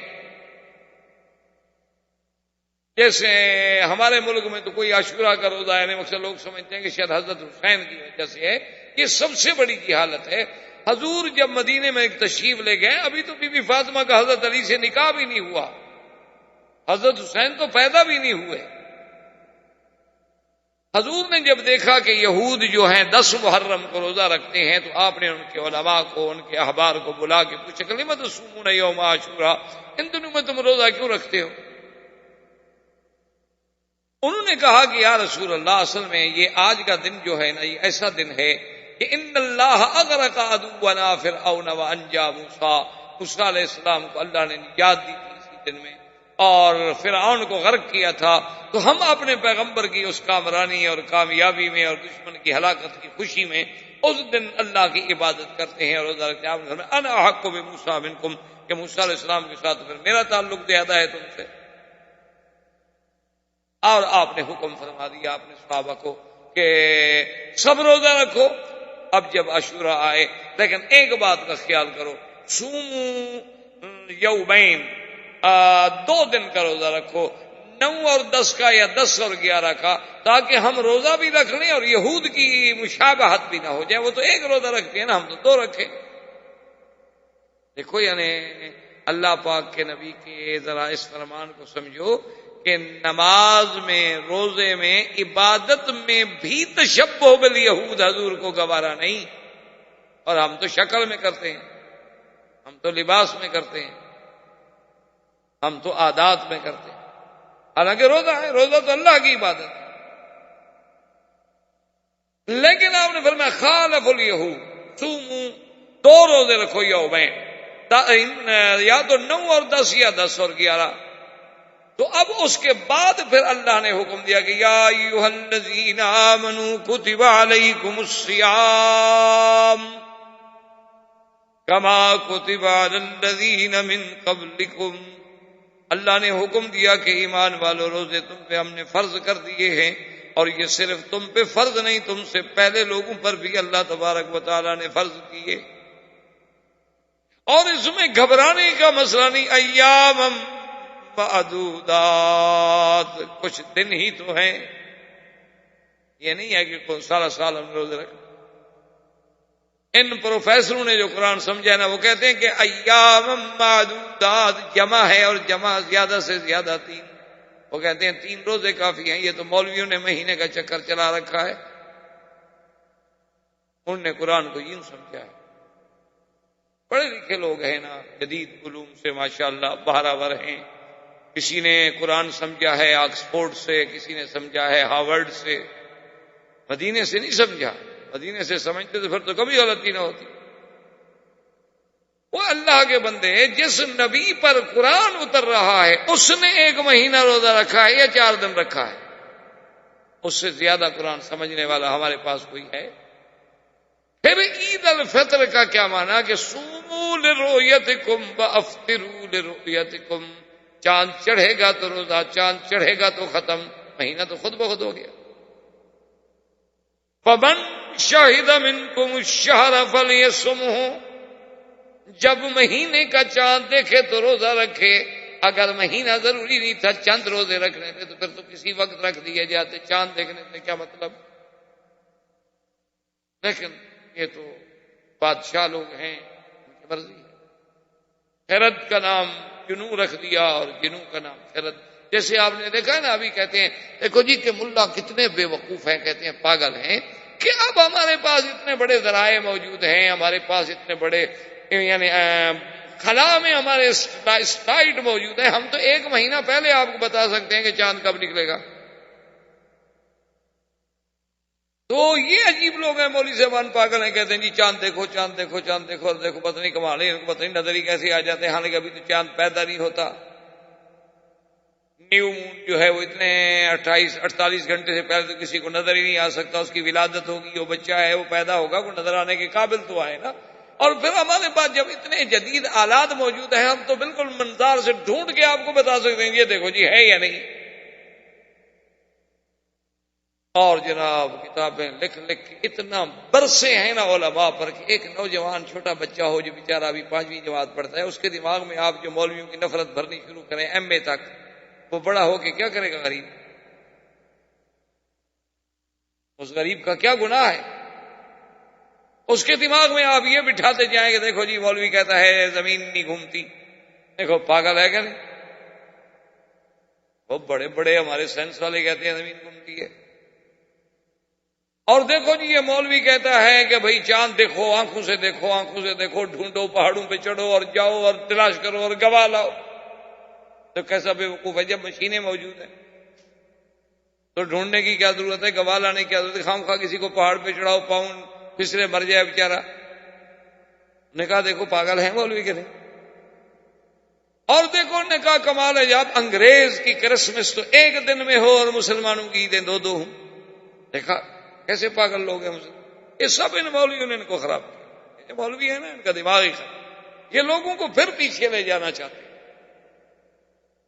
ہم ان کو آگے لے جانا چاہتے ہیں، ہم ترقی پہ لے جانا چاہتے ہیں، ہم ان کو فلک پہ پہنچانا چاہتے ہیں، اور یہ ہمیں کھینچ کھینچ کے پھر اسی مدینے پاک پہ لے جانا چاہتے ہیں جہاں مدرسہ نہیں تھا، جہاں یونیورسٹی نہیں تھی، کوئی تعلیمی ذرائع نہیں تھے، کوئی مواصلات نہیں تھی، کوئی جدید علوم کے حصول کے وسائل نہیں تھے. یہ پھر ہمیں اسی نبی امی کے دروازے پہ کھڑا کرنا چاہتے ہیں. اور خاص ساتھ خود بھی کہتے ہیں مولوی پاگل ہیں، کہتے ہیں ہمارے نبی پڑھے ہوئے بھی نہیں. دیکھو کتنے بے وقوف ہیں مولوی. حالانکہ اللہ کے بندے، اگر اللہ عقل دیتا نا تو قرآن کہتے ہیں فمن شہد منکم الشہر. شہود ہلال اور وجود ہلال میں فرق ہے، یاد رکھو. ان بیچاروں کو سمجھ ہی نہیں آتی نا کہ وجود ہلال کیا ہے اور شہود ہلال. شہود مانا چاند کا نظر آنا، وجود ہلال کا مانا کہ چاند جہاں ہو ہم اس کو ڈھونڈیں. ہم کوئی چاند کے پجاری ہیں کہ اس کو ڈھونڈیں، دوربین لے کر جائیں، مشینیں لگا کے ڈھونڈ لیں. ہمیں تو اللہ نے ایک علامت بتا دی کہ نظر آ جائے روزہ رکھ لو، نہ نظر آ جائے 30 دن پورے کر لو. کیونکہ تم کوئی چاند سورج کے پجاری تو نہیں ہو. یہ تو میں نے تمہارے لیے ایک اندازہ رکھا ہے. وہ شہود ہلال ہے، وجود ہلال کے تو تم ضروری نہیں ہے. اس لیے ہم مشینوں سے فیصلہ کرائیں کہ وجود ہے کہ نہیں ہے. نہ ہو دفعہ ہو، نہیں نظر آیا ہم اس کے کوئی پابند ہیں. اس لیے حضور نے فرمایا فَإِن غُمَّ عَلَيْكُمْ فَأَكْمِلُوا 30. اگر چاند بادلوں میں آ گیا، چھپ گیا، تمہیں نظر نہیں آیا، یعنی موجود تو ہے لیکن نظر نہیں آیا تمہیں، ورنہ چاند تو کسی نہ کسی جگہ ہوگا، تو تم 30 دن اپنے پورے کر لو. یہ تو يَسْأَلُونَكَ عَنِ الْأَهِلَّةِ كُلِّ هِيَ مَوَاقِيتُ لِلنَّاسِ کہ ہم نے یہ چاند کا جو نظام ہے لوگوں کے اوقات کے لیے، لوگوں کے چھٹی کے لیے، زکوٰۃ کے لیے، نصاب کے لیے، نکاح کے لیے، عدت کے لیے ایک وقت کا ہم نے ذریعہ بنا دیا ہے. بس اس کے علاوہ تو کچھ نہیں. ہم کوئی چاند سورج کے پجاری تھوڑے ہیں کہ ہم جناب پہلے اسٹیشن پہ بیٹھ کے چاند ڈھونڈنے جائیں، ہیلی کاپٹر پہ چڑھ کے ماشاءاللہ مولویات تو پکڑنے جاتے ہیں چاند کو. اب تو رویت ہلال کمیٹیاں بنتی ہیں ماشاءاللہ. اور جناب یہ ہے کہ جی یہ ان کی عید مختلف ہو جاتی ہے. بھی چاند نظر آ گیا ٹھیک ہے، نہیں نظر آ گیا ٹھیک ہے. تمہیں خدا 10 خوشیاں نصیب کرے، ہمیں کروڑوں نصیب کرے، تمہیں کیا تکلیف ہے؟ تو اللہ نے بتا دیا کہ میں میرے کسی دین کے پابند، تمہارے لیے آسانی ہے. نظر آئے عید کر لو، نہیں نظر آئے نہ صحیح دوسرے دن کر لینا. وعلیکم السلام. یہ تھوڑا ہے کہ تم کو عید کے دن کا پابند کر دیا جائے کہ بس اسی دن عید آئے گی، آگے پیچھے ہو ہی نہیں سکتی. اور حتیٰ کہ اسلام نے اتنا بڑا عظمت کا ثبوت دیا ہے کہ اگر مثلا مسلمانوں کو چاند دیکھنے میں غلطی ہوئی اور 9 تاریخ کو 8 تھی اور یہ ہمیں عرفات میں لے گئے بھول کر، اللہ فرماتا ہے کہ الضحیٰ یوم اضحی المسلمون والفطر یوم فطر المسلمون. جس دن مسلمانوں نے عید منا لی وہی عید ہے. بس غلطی کی تو غلطی سے. 8 بھی میری ہے، 9 بھی میری ہے. انہوں نے 8 کو 9 سمجھ لیا، چلو ہم نے اسی کو 9 بنا کے آج قبول کر. تو جب دین میں اتنی وسعت ہو، سعہ ہو، لیکن سمجھ نہ ہو تو اب اس کا کیا علاج ہے؟ اس کا تو علاج کسی کے پاس نہیں ہوتا. تو رمضان کے روزے کا فرض جو ہے وہ بھی ہجرت کے بعد. اب اس کے بعد ایک واقعہ پیش آیا کہ حضور پاک نے ایک سریہ بھیجا. سریہ کہتی ہیں کہ فوج بھیجی جائے لیکن حضور سرکار دو جہاں خود نہ تشریف، اگر خود تشریف لے جائیں تو وہ غزوہ. 3 سرایہ بھیجے گئے. پہلا سریہ جب بھیجا گیا تو وہ بنی مدلج والوں نے، بنی زمرہ والوں نے، قافلہ جا رہا تھا قریش کا. حضور کے فوجی پہنچے تھا کہ قافلے پہ حملہ کریں. انہوں نے کہا کہ نہیں، ہمارے علاقے میں آپ حملہ نہیں کر سکتے، یہ اب ہمارے حدود سے گزر رہے ہیں، ہمارے حدود سے نکل جائیں تو پھر تم جانو وہ جانے، لیکن جب تک وہ ہمارے حدود میں ہیں ہم نہیں حملہ کریں.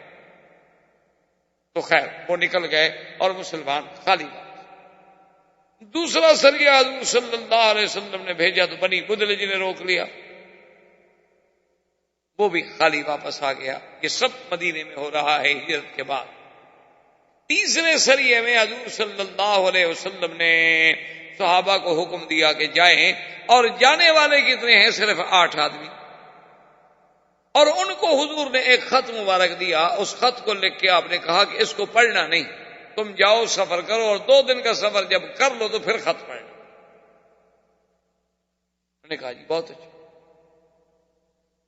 وہ جب چلے گئے 2 دن کے بعد خط پڑھا تو اس میں حضور نے لکھا کہ اگر قافلہ قریش کہیں تمہیں مل جائے اور ان سے لڑائی ہو جائے تو پھر گھبرانے کی ضرورت نہیں، اللہ پہ توکل کر کے جنگ آپ کر لیں۔ تو جب انہوں نے پڑھا انہوں نے کہا ٹھیک۔ اب جناب حضور صلی اللہ علیہ وسلم کے یہ 8 صحابہ، اللہ کی شان دیکھیں کہ قافلہ جا رہا ہے جس میں 200 اونٹ ہیں، 200 اونٹوں کا قافلہ ہے، ان کے ساتھ آدمی ہیں، نگران ہیں۔ اچھا 8 آدمی میں خدا کی شان یہ ہے کہ 2 آدمیوں کو پہلے بھیجا گیا کہ ادھر ادھر دور پہاڑوں میں جا کے دیکھو کوئی قافلہ نظر آ جائے۔ حضور نے جو فرمایا کہ اگر قافلہ آ جائے ٹکرا جائے تو پھر جنگ کر سکتے ہو، تو وہ ڈھونڈنے گئے، وہ خود گم ہو گئے، باقی 6 بچ گئے۔ یہ تو پہاڑوں کے سفر، صحراؤں کے سفر، بندہ ایک ٹیلا ادھر ہوا بچ گیا، پھر کوئی آدمی کا عقل تو کام نہیں کرتا نا وہاں۔ اور اگر صحرا میں آپ بھٹکیں تو بڑی اچھی بات یہ ہوتی ہے کہ پھر اسی جگہ کھڑے رہیں، پر زیادہ عقل نہ دوڑائیں،